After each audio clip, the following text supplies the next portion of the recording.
1400 বছর আগে আরব উপদ্বীপ ছিল ইতিহাসের সবচেয়ে অস্থির ও অন্ধকার যুগের সাক্ষী। সেদিনের আরব ছিল অন্ধকারে ডুবে থাকা এক সমাজ। চারদিকে মূর্তি পূজার ছড়াছড়ি, অশান্তি আর রক্তক্ষয় ছিল সাধারণ ব্যাপার। কুরাইশরা কাবাকে কেন্দ্র করলেও তারা আল্লাহর একত্ব ভুলে গিয়ে 360টি মূর্তিকে নিজেদের ইলাহ বানিয়ে ফেলেছিল। মেয়ে শিশু জন্মালে অনেকেই লজ্জায়, দারিদ্র্যে বা কুসংস্কারে তাদের জীবন্ত কবর দিত। জমিজমা নিয়ে যুদ্ধ, গোত্রীয় প্রতিহিংসা, অহংকার এসব ছিল প্রতিদিনের বাস্তবতা। আরবদের জীবনে কোনো আইন ছিল না, ছিল শুধু শক্তিশালীর দাপট।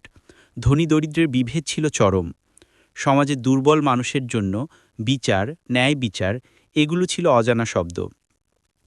নৈতিকতা, দয়া, মায়া, মানবতা এসব প্রায় হারিয়েই গিয়েছিল। মানুষ ছিল জ্ঞানহীন, পড়ালেখার কোনো গুরুত্ব ছিল না, শিক্ষার আলো ছিল অতি বিরল। এই অন্ধকারের মধ্যেও কিছু মানুষ সত্যের খোঁজে ঘুরে বেড়াত। তারা জানত মূর্তি তাদের কিছুই দিতে পারে না। আল্লাহর সৃষ্টি এ বিশাল জগতে নিশ্চয়ই একটি সত্য আছে, একটি আলো আছে। শুধু সে আলোকিত পথটা মানুষের কাছে পৌঁছানোর মতো একজন নেতৃত্বের অপেক্ষা ছিল। ইতিহাস বলে, যখন কোনো জাতি পুরোপুরি বিপর্যয়ের পথে চলে যায়, তখন আল্লাহ তাদের জন্য পথপ্রদর্শক পাঠান। নবী রাসূলদের আগমন হতো মানুষের অন্ধকার দূর করার জন্য, আর ঠিক তখনই, যখন আরব সমাজ পতনের শেষ ধাপে, ঠিক তখনই দুনিয়া অপেক্ষা করছিল এক মহামানবর আগমনের জন্য। মক্কার মাঝেই ছিলেন এমন একজন যুবক, মুহাম্মদ ইবনে আবদুল্লাহ সাল্লাল্লাহু আলাইহি ওয়াসাল্লাম। তার চরিত্রের সত্যতা, সততা, নম্রতা ও শুদ্ধ মনোভাব তাকে আলাদা করে তুলেছিল। মানুষ তাকে ডাকত আল আমিন, অর্থাৎ বিশ্বাসযোগ্য ব্যক্তি। তিনি কখনো মূর্তির সামনে মাথা নত করেননি। অন্যায়, পাপ, অশ্লীলতা এসব থেকে সবসময় দূরে থেকেছেন। কিন্তু তার অন্তরে একটি অদৃশ্য অস্থিরতা ছিল। এ সমাজ কোথায় যাচ্ছে? মানুষ এত অন্যায় করছে কেন? সত্য কোথায়? এই প্রশ্নগুলো তার হৃদয়ে প্রতিনিয়ত ঘুরছিল, আর আল্লাহ তাকে ধীরে ধীরে প্রস্তুত করছিলেন এমন একটি দায়িত্বের জন্য, যা গ্রহণের শক্তি মানবজাতির মধ্যে আগে কেউ পায়নি। অন্ধকার যুগের দুনিয়া বুঝতে পারিনি যে খুব শীঘ্রই তাদের সামনে আলো আসছে। সে আলো ছড়িয়ে পড়বে পুরো পৃথিবীতে।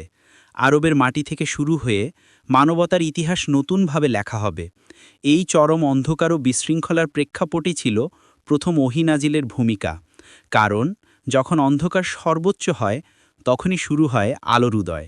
কুরাইশ সমাজ ও নবী সাল্লাল্লাহু আলাইহি ওয়াসাল্লামের শৈশব। হিজাজ অঞ্চলের মক্কা ছিল আরবদের আধ্যাত্মিক কেন্দ্র। কাবা ঘিরে কুরাইশ গোত্র ছিল সম্মানিত, শক্তিশালী এবং বাণিজ্যে সমৃদ্ধ। কুরাইশরা যাত্রা করত উত্তর সিরিয়া, দক্ষিণ ইয়েমেন সহ বহু দেশে। এ কারণে তারা সভ্যতা, সংস্কৃতি ও রাজনীতি সম্পর্কে মাঝারি ধারণা রাখলেও আল্লাহর একত্ববাদ থেকে ছিল বহু দূরে। এই সমাজেই জন্মগ্রহণ করেন মুহাম্মদ ইবনে আবদুল্লাহ সাল্লাল্লাহু আলাইহি ওয়াসাল্লাম। তবে তার জন্মই ছিল এক অলৌকিক অধ্যায়। জন্মের আগেই তিনি পিতৃহারা হন। জন্মের পর দাদা আব্দুল মুত্তালিব এবং পরে চাচা আবু তলিব তাকে লালন পালন করেন। শৈশবে তিনি ভেড়া চড়াতেন, মরুর বুকে দৌড়াতেন এবং মানুষের সৎ আচরণ, দান দক্ষিণা ও সৌজন্যতা খুব কাছ থেকে দেখতেন। তার শৈশব ছিল সাধারণ, কিন্তু নৈতিকতায় অসাধারণ। যে বয়সে অন্য বাচ্চারা মূর্তিপূজার উৎসবে যেত, সেই বয়সেই মুহাম্মদ সাল্লাল্লাহু আলাইহি ওয়াসাল্লাম মূর্তিপূজাকে ঘৃণা করতেন। কখনো কাবার মূর্তির সামনে যাননি, কখনো তাদের উদ্দেশ্যে কোনো উৎসর্গ গ্রহণ করেননি। আল্লাহ তার হৃদয়কে শৈশব থেকেই সব ধরনের অপবিত্রতা থেকে দূরে রেখেছিলেন। কৈশোরে পৌঁছেই তিনি সততার প্রতীক হয়ে ওঠেন। কোনো মিথ্যা, প্রতারণা, চুরি তার জীবনে ছিল না। কুরাইশরাই তাকে ডাকতে শুরু করল আল আমিন, সবচেয়ে বিশ্বস্ত মানুষ। মানুষ তার কাছে তাদের মূল্যবান জিনিস জমা রাখত। তিনি কখনো কারো বিশ্বাস ভঙ্গ করেননি। তার বুদ্ধিমত্তা, কথা বলার ধরন, মানুষের সঙ্গে আচরণ সবকিছুই ছিল ব্যতিক্রম। ব্যবসায়িক সফরে তিনি সত্যবাদিতার কারণে সকলের সম্মান পেতেন। কেউ তাকে ঠকানোর চেষ্টা করলে তিনি হাসি মুখে সহ্য করতেন, কিন্তু কখনো প্রতারণা করতেন না। তার একান্ত অভ্যাস ছিল নীরবে চিন্তা করা। সমাজের অন্যায় অবিচার দেখে তার হৃদয় কেঁদে উঠত। মানবিক মূল্যবোধ তার মধ্যে ছিল জন্মগত। মুক্তির পথ, সত্যের আলো, নৈতিক শক্তি এইসব নিয়ে তিনি গভীরভাবে চিন্তা করতেন, কিন্তু তখনও জানতেন না যে আল্লাহ তাকে মানবতার নেতা বানাতে চলেছেন। নবীদের জীবনে আল্লাহর বিশেষ সংরক্ষণ থাকে। মুহাম্মদ সাল্লাল্লাহু আলাইহি ওয়াসাল্লামের জীবনেও ছিল তা স্পষ্ট।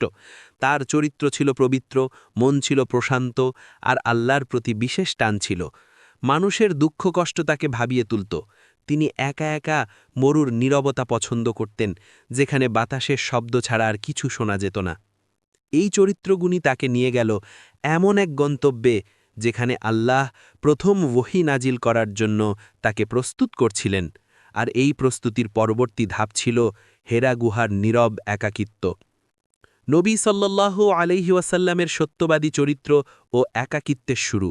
মুহাম্মদ সাল্লাল্লাহু আলাইহি ওয়াসাল্লাম যখন যুবক বয়সে পৌঁছালেন, তখন তার সততা ও চরিত্র পুরো মক্কায় কিংবদন্তি হয়ে যায়। এমন মানুষ ছিল খুব কম যাদের দিকে তাকালে মানুষ স্বস্তি পেত, শান্তি পেত। তিনি ছিলেন নম্র, পরিশুদ্ধ এবং গভীর চিন্তাশীল। মানুষ তাকে ভালোবাসত, শুধু তার কথাবার্তা নয়, তার চোখ, তার হাসি, তার আচরণ ছিল সত্যের প্রতীক। এই সময়ই তিনি খাদিজা রাদিয়াল্লাহু আনহার বাণিজ্য সফরে সৎ ও ন্যায়নিষ্ঠ আচরণ দেখিয়ে সবার প্রশংসা অর্জন করেন। ব্যবসায় তিনি লাভ ও ক্ষতির হিসাব সঠিকভাবে রাখতেন, কখনো অতিরিক্ত দাম নিতেন না, কখনো কারোর সাথে প্রতারণা করতেন না। মক্কার মানুষ জানত একজন মানুষ আছে যার হাতে জিনিস দিলে তা আমানত হয়ে যায়। কিন্তু তার জীবনের সবচেয়ে বিশেষ দিক ছিল তার হৃদয়ের গভীর এক শূন্যতা। সত্যের প্রতি অদ্ভুত এক আকর্ষণ তাকে প্রতিনিয়ত পিছু ডাকত। তিনি ভাবতেন যে মানুষ যদি সত্যি এক আল্লাহর সৃষ্টি হয়, তবে এদের জীবনে এত বিভ্রান্তিতে কেন? কাবা যদি ইব্রাহিম আলাইহিসসালাম বানিয়ে থাকেন, তবে এখানে এত মূর্তি কেন? মানুষ সত্য জানে না কেন? মক্কার সমাজে বেপরোয়া জীবনযাপন, মূর্তি পূজা, জুয়া, মদ, নারী নির্যাতন সবকিছু তাকে ব্যথিত করত। সমাজ যখন আনন্দে মাতোয়ারা হতো, তিনি তখন গভীর চিন্তায় ডুবে যেতেন। তিনি গান বাজনা, নাচ গান, উৎসব এসব থেকে সবসময় দূরে থাকতেন। যখনই শহরের কোলাহল তাকে ক্লান্ত করত, তিনি হাঁটতে হাঁটতে মরুর দিকে চলে যেতেন।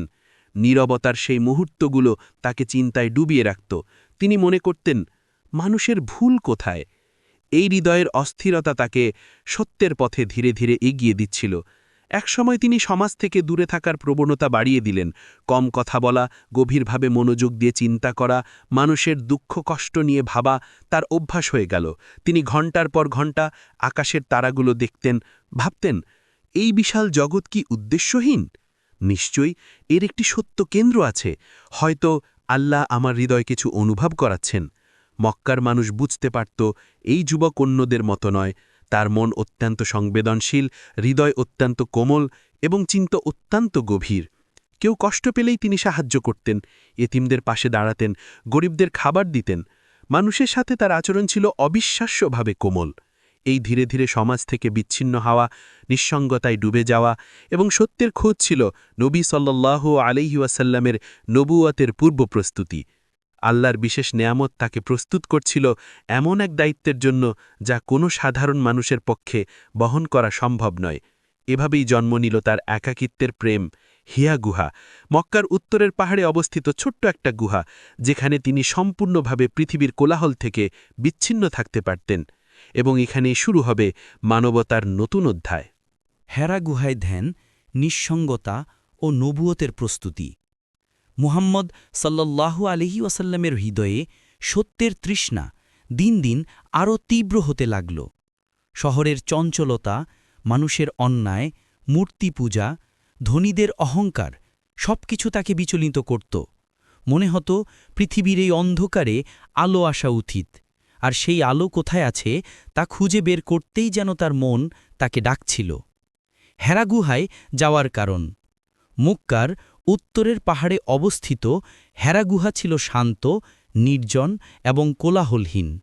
নিচে ছিল ব্যস্ত নগরী, আর উপরে অদ্ভুত শান্তি।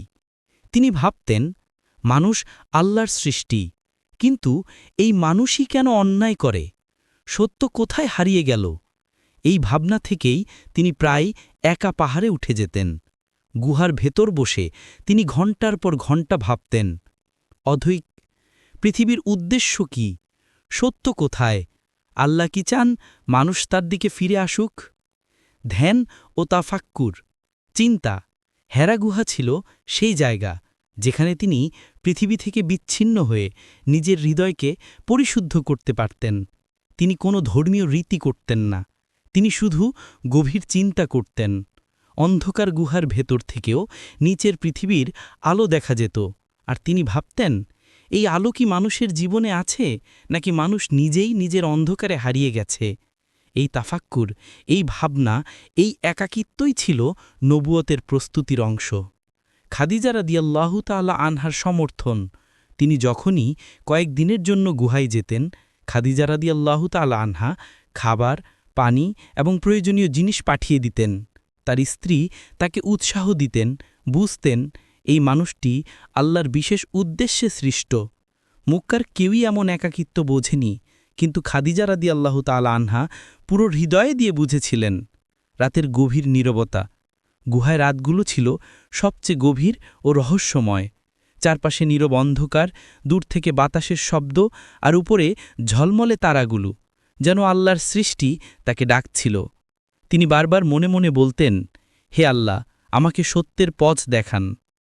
নবুয়তের নিকটবর্তী অনুভূতি। বছরের পর বছর তিনি এভাবে চিন্তা করলেন, ধ্যান করলেন, নিঃসঙ্গতায় নিজেকে শুদ্ধ করলেন। তার হৃদয়ে তখন অদ্ভুত অনুভূতি তৈরি হয়। মানুষের গাফলাতি তাকে ব্যথা দিত, মূর্তি পূজা তাকে কষ্ট দিত, সহানুভূতি তাকে কাঁদিয়ে দিত। তিনি বুঝতে পারছিলেন কিছু একটার অপেক্ষা চলছে, কোনো অদেখা সত্য তার কাছে আসতে চায়, আর তিনি প্রস্তুত হচ্ছেন এমন একটা দায়িত্বের জন্য যা পৃথিবীর ইতিহাস বদলে দেবে। মানবতার নতুন অধ্যায়ের ঠিক আগে, নবুয়তের প্রথম আলো আসার আগে মানুষ কখনো টের পায় না। মুহাম্মদ সাল্লাল্লাহু আলাইহি ওয়াসাল্লামও পাননি, কিন্তু পৃথিবী প্রস্তুত হচ্ছিল দীর্ঘ অন্ধকার শেষে সত্যের আলো আসার জন্য। হেরা গুহার সেই নীরবতা, সেই রাতের আকাশ, সেই গভীর তাফাক্কুর, সবকিছুই ছিল এই মহামানবকে প্রস্তুত করার জন্য।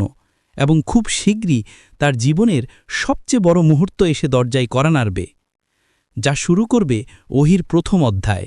প্রথম ওহী নাজিলের পূর্ব মুহূর্ত, জিব্রাইল আলাইহিসসালাম আগমনের রহস্যময় রাত।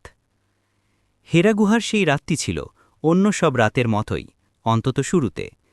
কিন্তু অদৃশ্য জগতে তখন তৈরি হচ্ছিল এমন এক ঘটনা যা মানব ইতিহাসে নতুন অধ্যায় খুলে দেবে।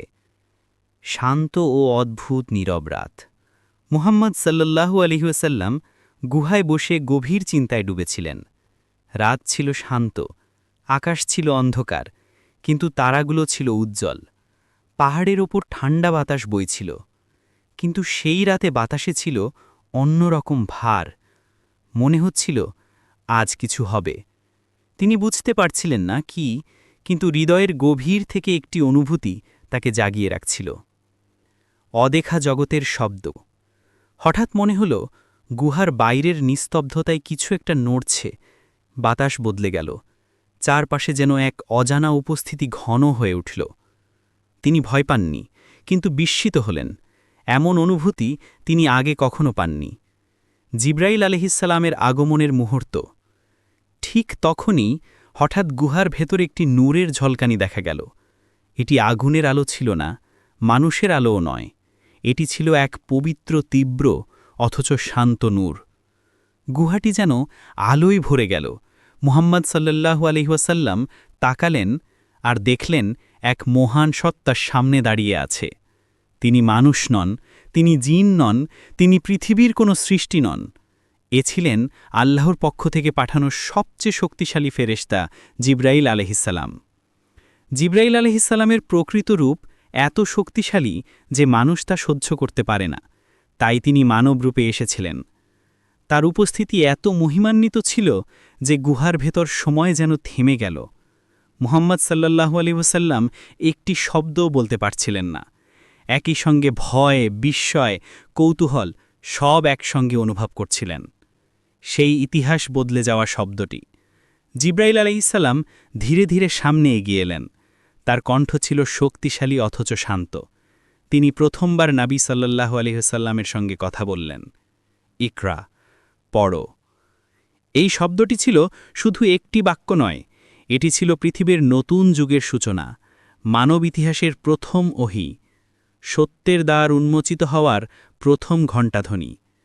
মুহাম্মদ সাল্লাল্লাহু আলাইহি ওয়াসাল্লাম ভয়ে কাঁপতে কাঁপতে উত্তর দিলেন, আমি পড়তে জানি না। কিন্তু এখানেই শেষ নয়, এটি ছিল আরও গভীর কিছু শুরু হওয়ার প্রথম ধাপ। গুহার ভেতরের তীব্র মুহূর্ত। হঠাৎ জিব্রাইল আলহিসাল্লাম নাবী সাল্লাল্লাহু আলহি ওয়াসাল্লামকে জোরে আঁকড়ে ধরলেন।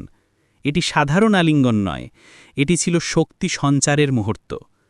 তিনি এত জোরে চেপে ধরলেন যে মনে হল মুহাম্মদ সাল্লাল্লাহু আলহি ওয়াসাল্লামের প্রাণ বের হয়ে যাবে। তারপর ছেড়ে দিলেন এবং আবার বললেন, ইকরা। এই মুহূর্ত, এই ভয়, এই বিস্ময়, এই কম্পিতমান শরীর সবই ছিল আল্লাহর বার্তা গ্রহণের প্রস্তুতি। রাতটি ইতিহাসে জায়গা নিল। এ ছিল এমন একটি মুহূর্ত যখন মানবতার হাজার বছরের অন্ধকার শেষ হচ্ছিল, সত্যের আলো পৃথিবীতে নামতে চলেছিল, এবং নির্বাচিত মানুষটি দাঁড়িয়েছিলেন সেই গুহার ভেতর। এখন শুরু হল ওহী নাজিলের আসল মুহূর্ত।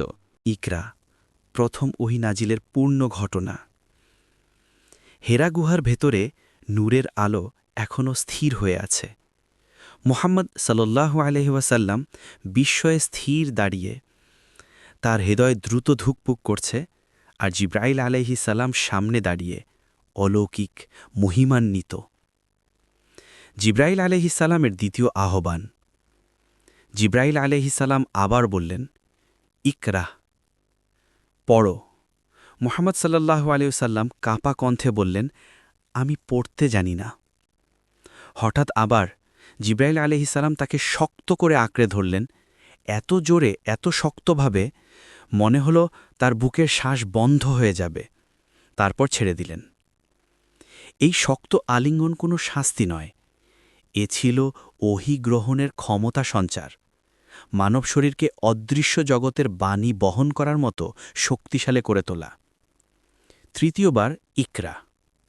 জিব্রাইল আলাইহিস সালাম তৃতীয়বার বললেন, ইকরা। আর এবার মুহাম্মদ সাল্লাল্লাহু আলাইহি সাল্লাম আর কিছু বললেন না। তিনি বোঝালেন, আমাকে শিখিয়ে দিন, আমি পড়তে পারি না। ঠিক তখনই জিব্রাইল আলাইহিস সালাম এই বিশ্বপ্রভণ্ডে প্রথম ওহী পাঠ করলেন। প্রথম ওহীর আয়াত। জিব্রাইল আলাইহিস সালাম বললেন, ইকরা বিসমি রব্বিকাল্লাযী খলাক, খলাকাল ইনসানা মিন আলাক, ইকরা ওয়া রব্বুকাল আকরাম, আল্লাযী আল্লামা বিল কলম, আল্লামাল ইনসানা মা লাম ইয়ালাম। তারপর বাংলায়, পড়ো তোমার প্রভুর নামে, যিনি সৃষ্টি করেছেন। তিনি সৃষ্টি করেছেন মানুষকে জমাট রক্ত থেকে। পড়ো, আর তোমার প্রভু মহান, মহাদানশীল। তিনি কলমের মাধ্যমে শিক্ষা দিয়েছেন। তিনি মানুষকে শিখিয়েছেন যা সে জানত না। এই 5টি আয়াত পৃথিবীর অন্ধকার ভেদ করে সত্যের সূর্যোদয় ঘটাল। ওহী নাজিলের সময় নবী সাল্লাল্লাহু আলাইহি ওয়াসাল্লামের অবস্থা। আয়াতগুলো যখন তার হৃদয়ে প্রবেশ করল, তার সারা দেহ কাঁপতে লাগল। গুহার ভেতর মুহূর্তটি এত গভীর, এত শক্তিশালী ছিল যে তিনি টের পেলেন, আজ তার জীবন বদলে গেছে। তার মনে হল, এ কি সত্যি? এ কি স্বপ্ন, নাকি আল্লাহ তাকে কোনো মহান দায়িত্ব দিলেন? তার বুক ভারী হয়ে উঠল, শরীর ঘেমে উঠল, এবং তিনি অনুভব করলেন আল্লাহ তাকে নির্বাচিত করেছেন। জিব্রাইল আলাইহিস সালামের বিদায়। আয়াতগুলো পাঠ করার পর জিব্রাইল আলাইহিস সালাম উঠে দাঁড়ালেন। তার মহিমান্বিত মুখে শান্তি ও দৃঢ়তা। তিনি বললেন, হে মুহাম্মদ, তুমি আল্লাহ রাসূল। এই কথাটি শুনে মুহাম্মদ সাল্লাল্লাহু আলাইহি ওয়াসাল্লাম যেন স্তব্ধ হয়ে গেলেন। জিব্রাইল আলাইহিস সালাম নূরের আলোতে ধীরে ধীরে ঊর্ধ্বে উঠলেন এবং অদৃশ্য হয়ে গেলেন। গুহা আবার অন্ধকারে ঢেকে গেল, কিন্তু নবীর সিসির হৃদয় তখন আলোয় ভরা। ওহীর পর প্রথম মুহূর্ত। জিব্রাইল আলাইহিস সালাম চলে যাওয়ার পর নবী সাল্লাল্লাহু আলাইহি সাল্লাম শ্বাস নিতে পারছিলেন না প্রায়। তার বুক কাঁপছিল। তিনি অনুভব করছিলেন পৃথিবীর সবচেয়ে বড় দায়িত্ব আজ তার কাঁধে এসে পড়েছে। তিনি বারবার নিজেকে বলছিলেন, এটি কি সত্যি ঘটল? আমাকে কি সত্যি আল্লাহর বার্তা দেয়া হলো? গুহা থেকে বের হওয়া। তিনি তড়িঘড়ি গুহা থেকে বেরিয়ে এলেন।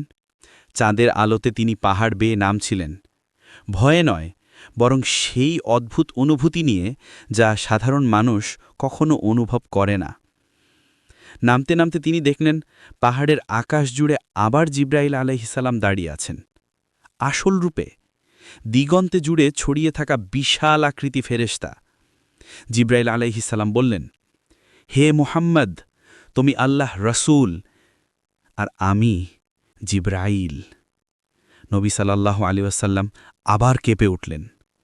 এ ছিল বিশ্বের সবচেয়ে বড় সত্য, আল্লাহর পক্ষ থেকে সরাসরি ঘোষণা। ভয়ে কাঁপতে কাঁপতে ঘরে ফেরা, জাম্মিলুনি জাম্মিলুনি, খাদিজা রাদিয়াল্লাহুনহার সান্ত্বনা। হেরা গুহা থেকে নামার পর মোহাম্মদ সাল্লাল্লাহু আলাইহি ওয়াসাল্লামের হৃদয় এখনও দ্রুত ধুকপুক করছিল, তার সারা শরীর কাঁপছিল। তিনি জানতেন আজ যা ঘটেছে তা পৃথিবীর সৃষ্টির পর থেকে সবচেয়ে বড় ঘটনা। পাহাড় বেয়ে দ্রুত নেমে আসা। তিনি তাড়াহুড়ো করে পাহাড় বেয়ে নামছিলেন। অন্ধকার রাত, কাঁটাযুক্ত পথ, খাড়া ঢাল, কিছুই তাকে থামাতে পারেনি। তার মনে হচ্ছিল, আমি কি সত্যিই আল্লাহর রাসূল হলাম? এত বড় দায়িত্ব আমি কি পারব? তার চোখে পানি চলে এসেছিল, ভয় নয়, বরং দায়িত্বের মহিমায় অভিভূত হয়ে। জিব্রাইল আলাইহিসসালামের বিশাল রূপ আবার দেখা। মক্কার দিকে নামতেই হঠাৎ তিনি থমকে দাঁড়ালেন। দিগন্ত জুড়ে একটি বিশাল সত্তা দাঁড়িয়ে, যার দুই ডানা পূর্ব থেকে পশ্চিম পর্যন্ত ছড়িয়ে। এ ছিলেন জিব্রাইল আলাইহিসসালাম, নিজের পূর্ণ রূপে। নবী সাল্লাল্লাহু আলাইহি ওয়াসাল্লাম যেদিকেই তাকান তিনি দেখতে পান জিব্রাইল আলাইহিসসালাম তার সামনে। আকাশ কাঁপিয়ে ফেরেশতা বললেন, হে মুহাম্মদ, তুমি আল্লাহের রাসূল আর আমি জিব্রাইল। এই কণ্ঠে ছিল শক্তি, দৃঢ়তা ও সত্যের ঘোষণা। নবী সাল্লাল্লাহু আলাইহি ওয়াসাল্লাম আবার কেঁপে উঠলেন আর দ্রুত ঘরের পথে রওনা দিলেন। গৃহে পৌঁছানোর মুহূর্ত। তিনি দরজায় পৌঁছালেন ভারী শ্বাসে। শরীর ঘামে ভিজে গেছে, হৃদয় এখনও দ্রুত ধুকপুক করছে। দরজায় নক করার আগেই খাদিজা রাদিয়াল্লাহু আনহা বুঝতে পারলেন আজ কিছু ঘটেছে। তিনি দ্রুত দরজা খুললেন। নবী সাল্লাল্লাহু আলাইহি ওয়াসাল্লাম ভেতরে ঢুকেই কম্পমান কণ্ঠে বললেন, জাম্মিলুনি জাম্মিলুনি, অর্থাৎ আমাকে ঢেকে দাও, আমাকে ঢেকে দাও। খাদিজা রাদিয়াল্লাহুনহার স্নেহ ও প্রজ্ঞা। খাদিজা রাদিয়াল্লাহুনহা তৎক্ষণাৎ চাদর এনে তাকে জড়িয়ে দিলেন। তিনি তাকে বুকে টেনে নিলেন। এ যেন ছিল পৃথিবীর সবচেয়ে শান্ত জায়গা, যেখানে একজন নবী ভয় পেলে আশ্রয় পান। তিনি আস্তে বললেন, হে আবুল কাসিম, কি হয়েছে, কি দেখেছেন? নবী সাল্লাল্লাহু আলাইহি ওয়াসাল্লাম শ্বাস সামলে বললেন, আমি ভয় পাচ্ছি আমার নিজের জন্য। আজ অতুলনীয় এক ঘটনা ঘটেছে। এত বড় ঘটনার পর নবী সাল্লাল্লাহু আলাইহি ওয়াসাল্লামের ভয় ছিল খুব মানবিক। তিনি বললেন, আমি পাহাড়ে একটি অদৃশ্য শক্তির সঙ্গে সাক্ষাৎ করেছি। তিনি বললেন, আমি আল্লাহর রাসূল। তার কণ্ঠ কেঁপে যাচ্ছিল। তিনি কখনো এমন ভয় পাননি জীবনে। খাদিজা রাদিয়াল্লাহুনহার ঐতিহাসিক উত্তর। খাদিজা রাদিয়াল্লাহুনহা তার কথা একবারও না কেটে শুনলেন। তারপর দৃঢ় কণ্ঠে বললেন, না, আপনি ভয় পাবেন না। আল্লাহ কখনোই আপনাকে অপমান করবেন না, কারণ আপনি সত্য কথা বলেন, আপনি আমানত রক্ষা করেন, আপনি আত্মীয়র হক আদায় করেন, দরিদ্রকে সাহায্য করেন, দুর্বলকে আশ্রয় দেন, অতিথিকে সম্মান করেন, অন্যায় পথে কাউকে কষ্ট দেন না। আল্লাহ আপনাকে কখনো হতাশ করবেন না। এই শব্দগুলো ছিল নবী সাল্লাল্লাহু আলাইহি ওয়াসাল্লামের জন্য শান্তির প্রথম বাণী। এ যেন আল্লাহর পক্ষ থেকেই আসা সান্ত্বনা, খাদিজা রাদিয়াল্লাহুনহার মাধ্যমে। রাতের শান্ত মুহূর্ত। খাদিজা রাদিয়াল্লাহুনহা তাকে পানি দিলেন। নবী সাল্লাল্লাহু আলাইহি ওয়াসাল্লাম ধীরে ধীরে শান্ত হয়ে এলেন। কিন্তু তার মন এখনও ভাবছে, এ দায়িত্ব কেমন হবে? খাদিজা রাদিয়াল্লাহুনহা বলে উঠলেন, আমরা ওয়ারাকা ইবনে নৌফেলের কাছে চলুন। তিনি তাওরাত ও ইঞ্জিল সম্পর্কে জানেন। তিনি বলবেন এটি কি ঘটনা। এভাবেই শুরু হলো নবুয়তের পরবর্তী অধ্যায়, যেখানে ভবিষ্যৎবাণী সত্যি হবে আর পৃথিবী তার নতুন যুগে প্রবেশ করবে। ওয়ারাকা ইবেন নৌফুলের ভবিষ্যৎবাণী। এ সেই ফেরেশতা যিনি মুসার নিকট এসেছিলেন। রাত তখন গভীর। মোহাম্মদ সাল্লাল্লাহু আলাইহি ওয়াসাল্লাম ধীরে ধীরে শান্ত হলেও তার হৃদয়ে তখনও ভয়, বিস্ময় এবং অজানা দায়িত্বের ভার। খাদিজা রাদিয়াল্লাহু আনহা বুঝলেন, এই ঘটনার ব্যাখ্যা এমন একজন মানুষই দিতে পারবেন যিনি আগের আসমানি কিতাবগুলো সম্পর্কে জানেন। তিনি বললেন, চলুন আমরা ওয়ারাকা ইবেন নফলের কাছে যাই। ওয়ারাকা ইবেন নফল কে ছিলেন? তিনি ছিলেন খাদিজা রাদিয়াল্লাহু আনহারে চাচাতো ভাই, একজন বৃদ্ধ, জ্ঞানী, ধার্মিক ব্যক্তি। তিনি তাওরাত এবং ইঞ্জিল পড়েছিলেন। তিনি জানতেন নবীদের ইতিহাস, জানতেন ফেরেশতা, ওহী এবং নবুয়ত কেমন। তিনি বহু বছর থেকে মানুষের মূর্তি পূজা দেখে কষ্ট পেতেন এবং অপেক্ষায় ছিলেন আল্লাহ কবে আবার একজন নবী পাঠাবেন। বৃদ্ধ ওয়ারাকার ঘরে প্রবেশের মুহূর্ত। খাদিজা রাদিয়াল্লাহু আনহা নবী সাল্লাল্লাহু আলাইহি ওয়াসাল্লামকে নিয়ে ওয়ারাকার বাড়িতে গেলেন। বৃদ্ধ ওয়ারাকা তখন খুব দুর্বল, দৃষ্টিশক্তিও প্রায় চলে গেছে। তিনি টেক দিয়ে বসেছিলেন। খাদিজা রাদিয়াল্লাহু আনহা বললেন, চাচা, আমার স্বামী মুহাম্মদ সাল্লাল্লাহু আলাইহি ওয়াসাল্লাম কিছু দেখেছেন, আপনি শুনুন তিনি কি বলতে চান। ওয়ারাকা ধীরে মাথা তুললেন। তার কণ্ঠে ছিল ক্লান্তি, কিন্তু হৃদয়ে ছিল অপেক্ষার উত্তেজনা। নবী সাল্লাল্লাহু আলাইহি ওয়াসাল্লামের বর্ণনা শোনা। নবী সাল্লাল্লাহু আলাইহি ওয়াসাল্লাম শান্ত কণ্ঠে পুরো ঘটনার বিবরণ দিলেন। হীরা গুহায় নূরের ঝলক, জিব্রাইল আলাইহিস সালামের উপস্থিতি, ইকরা বলের মুহূর্ত, আয়াত নাজিল হওয়া, আর সেই বিশাল ফেরেশতার রূপ দেখা। ওয়ারাকা নিঃশব্দে শুনছিলেন। তার হৃদয় ধুকপুক করছিল। তিনি যেন জানতেন এ ঘটনার ব্যাখ্যা অনেক গভীর। ওয়ারাকার ঐতিহাসিক ঘোষণা। নবী সাল্লাল্লাহু আলাইহি ওয়াসাল্লামের কথা শেষ হতেই ওয়ারাকা আবেগী কণ্ঠে বললেন, সুবহানাল্লাহ, এ সেই ফেরেশতা যিনি মুসার নিকট ওহী নিয়ে আসতেন। তার চোখ দিয়ে অশ্রু ঝরতে লাগল। তিনি কাপা কণ্ঠে বললেন, হে মুহাম্মদ, আপনি এই উম্মতের নবী। যা আপনি দেখেছেন এ ওহী, এ সত্য, এ আল্লাহর পক্ষ থেকে। আপনার উপর যে ওহী শুরু হয়েছে এটি নবীদের ধারা পুনরায় শুরু করেছে, ভবিষ্যৎবাণী যা হৃদয়ে কাঁপন ধরায়। এরপর ওয়ারাকা এমন কথা বললেন যা নবী সাল্লাল্লাহু আলাইহি ওয়াসাল্লামের হৃদয়ে গভীরভাবে পৌঁছে যায়। হে মুহাম্মদ, যখন তোমার জাতি তোমাকে বের করে দিবে, তোমার বিরুদ্ধে দাঁড়াবে, তোমাকে কষ্ট দিবে, তখন আমি বেঁচে থাকলে তোমার পাশে থাকতাম। নবী সাল্লাল্লাহু আলাইহি ওয়াসাল্লাম অবাক হয়ে বললেন, তারা কি আমাকে বের করে দিবে? তিনি তো কখনো মিথ্যা বলেননি, কখনো কারো ক্ষতি করেননি। ওয়ারাকা বললেন, হ্যাঁ, কারণ যে কেউ সত্য নিয়ে আসে মানুষ প্রথমে তাকে অস্বীকার করে। আল্লাহর রাসূলরা সবসময় এমন পরীক্ষার সম্মুখীন হন। নবী সাল্লাল্লাহু আলাইহি ওয়াসাল্লামের চোখে নতুন উপলব্ধি।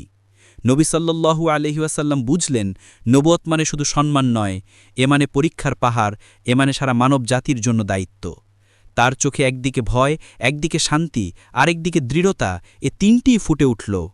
ওয়ারাকার শেষ কথা।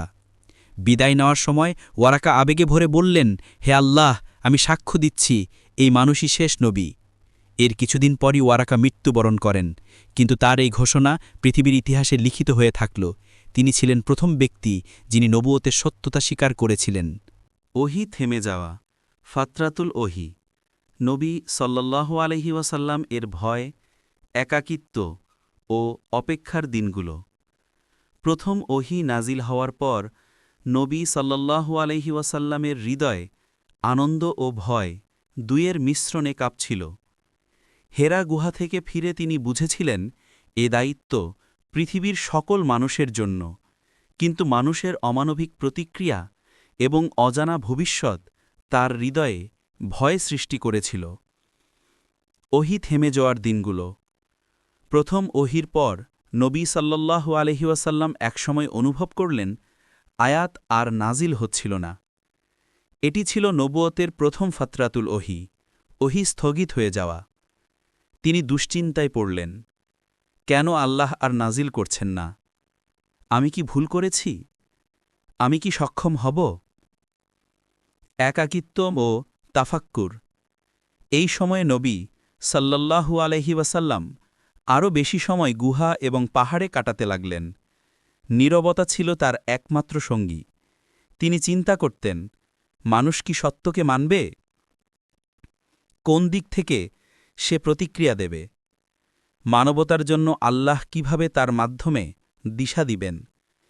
এই একাকিত্ব ছিল একদিকে শারীরিক ক্লেশের, অন্যদিকে মানসিক ও আত্মিক প্রশিক্ষণের। খাদিজা রাদিয়াল্লাহু আনহায়ের সান্ত্বনা। নবী সাল্লাল্লাহু আলাইহি ওয়াসাল্লামকে দেখে বুঝলেন ওহী না আসার পর তার ভয় ও অস্থিরতা বৃদ্ধি পাচ্ছে। তিনি নবী সাল্লাল্লাহু আলাইহি ওয়াসাল্লামকে বুকে জড়িয়ে বললেন, হে আবুল কাসিম, তুমি কখনো একা নও। আল্লাহ কখনো তোমাকে নিঃসঙ্গ করবেন না। আমি তোমার পাশে আছি। আমরা একসাথে এই দায়িত্ব নেব। খাদিজা রাদিয়াল্লাহু আনহায়ের এই সান্ত্বনা নবী সাল্লাল্লাহু আলাইহি ওয়াসাল্লামকে মানসিক শক্তি জুগিয়েছে। তিনি বুঝতে পারলেন মানুষের পাশে থাকা মানুষও আল্লাহর পক্ষ হতে পাঠানো আশ্রয় হতে পারে। অদৃশ্য আলোর অপেক্ষা। নবী সাল্লাল্লাহু আলাইহি হৃদয়ে জানত এই ফাতরাতুল ওহী শুধু পরীক্ষা। এই সময়ের মধ্যে তার মন, হৃদয়, বিশ্বাস ও ধৈর্য আরও দৃঢ় হবে, যেন পরবর্তী ওহী আসার পর সে পুরো মানবজাতিকে আলোর পথে পরিচালনা করতে সক্ষম হবেন। প্রতীক্ষার দিনগুলো। মক্কার শহর তখন আগের মতোই ব্যস্ত। মূর্তি পূজা, অন্যায়, দারিদ্র্য সব চলছে। কিন্তু নবী সাল্লাল্লাহু আলাইহি ওয়াসাল্লাম হাল ছাড়েননি। তিনি গুহা এবং পাহাড়ে একাকী চিন্তা চালিয়ে যাচ্ছিলেন। নীরবতা তার অন্তরে আলো সূচনা করছিল। ভয় ও শক্তির মিলন। প্রথম ওহীর পর নবী সাল্লাল্লাহু আলাইহি ওয়াসাল্লামের ভয় ছিল মানুষের প্রতিক্রিয়ার জন্য। একই সঙ্গে তার হৃদয় শক্ত হয়ে উঠেছিল আল্লাহর জন্য সব কিছু সহ্য করার শক্তি। এই দিনগুলোই ছিল মানবজাতির জন্য এক নতুন সূচনার প্রস্তুতি। এই অপেক্ষা ও একাকিত্বের মধ্য দিয়েই জন্ম নিল নবুয়তের দৃঢ় ভিত্তি। নবুয়তের ঘোষণা ও মানবিতিহাসে আলোকপ্রবাহ। হেরা গুহা থেকে সারা পৃথিবীতে। ফাতরাতুল ওহীর দিনগুলোর পর আল্লাহ আবার নাজিল করলেন। হেরা গুহার নির্জনতা থেকে শুরু হয়ে এ আলো ছড়িয়ে পড়ল সারা মানবজাতিতে। নবুয়তের চূড়ান্ত ঘোষণা। নবী সাল্লাল্লাহু আলাইহি ওয়াসাল্লাম বুঝতে পারলেন এখন তার দায়িত্ব স্পষ্ট। তিনি শুধু নিজেকে নয়, পুরো মানবজাতিকে আলোর পথে নেতৃত্ব দেবেন। প্রথম ঘোষণা থেকে শুরু হয়ে কোরআনের আয়াতগুলো মানুষের মধ্যে আল্লাহর সত্যকে পৌঁছে দিচ্ছে। মানুষের কাছে বার্তা। হেরা গুহা থেকে শুরু হওয়া এই বার্তা, পড়ো, জানো, শিখো, প্রত্যেক মানুষের জন্য আলোর দিশা। যে কেউ শুনবে সে জ্ঞান ও ন্যায়ের পথে চলবে। দূরদৃষ্টি ও বিশ্বব্যাপী প্রভাব। প্রথম ওহী শুধু মক্কার মানুষের জন্য নয়, এটি মানব জাতির জন্য এক নতুন দিগন্ত উন্মোচন করল। পৃথিবীর ইতিহাস, সভ্যতা, নৈতিকতা সবকিছু এই মুহূর্ত থেকে নতুন আলো পেতে শুরু করল। নবী সাল্লাল্লাহু আলাইহি ওয়াসাল্লামের ভূমিকা। নবী সাল্লাল্লাহু আলাইহি ওয়াসাল্লামের হৃদয় বুঝতে পারলেন এখন শুধু শিক্ষা নয়, মানুষকে অন্যায় থেকে বিরত রাখা, সত্য ও ন্যায় প্রতিষ্ঠা করা সবই তার দায়িত্ব। হেরা গুহার নির্জনতা তাকে শিখিয়েছে ধৈর্য, একাগ্রতা এবং আল্লাহর উপর সম্পূর্ণ বিশ্বাস। খাদিজা রাদিয়াল্লাহু ও সাহাবাদের ভূমিকা। খাদিজা রাদিয়াল্লাহু নবী সাল্লাল্লাহু আলাইহি ওয়াসাল্লামের পাশে ছিলেন, তাকে সমর্থন দিয়েছিলেন। প্রথম যারা নবুয়তের সত্যকে স্বীকার করল তারা সাহাবারা। এরা মানবতার জন্য নতুন পথের প্রথম চালক। পৃথিবীর আলো। এই নবুয়ত শুধু একটি সমাজ নয়, পুরো পৃথিবীর জন্য আলো নিয়ে এলো। অন্ধকার যুগের পর নতুন যুগের সূচনা, যেখানে জ্ঞান, ন্যায়, শিক্ষা এবং মানবতার মর্যাদা প্রধান সবকিছু। উপসংহার। হেরা গুহা থেকে নেমে আসা আলোর কণা সারা দুনিয়ায় ছড়িয়ে পড়ল। প্রথম ওহী নবী সাল্লাল্লাহু আলাইহি ওয়াসাল্লামকে শুধু মানবতার নেতা বানায়নি, বরং পৃথিবীর ইতিহাসকে নতুন দিশা দেখিয়েছে। এভাবে নবুয়তের প্রথম অধ্যায় শেষ হল।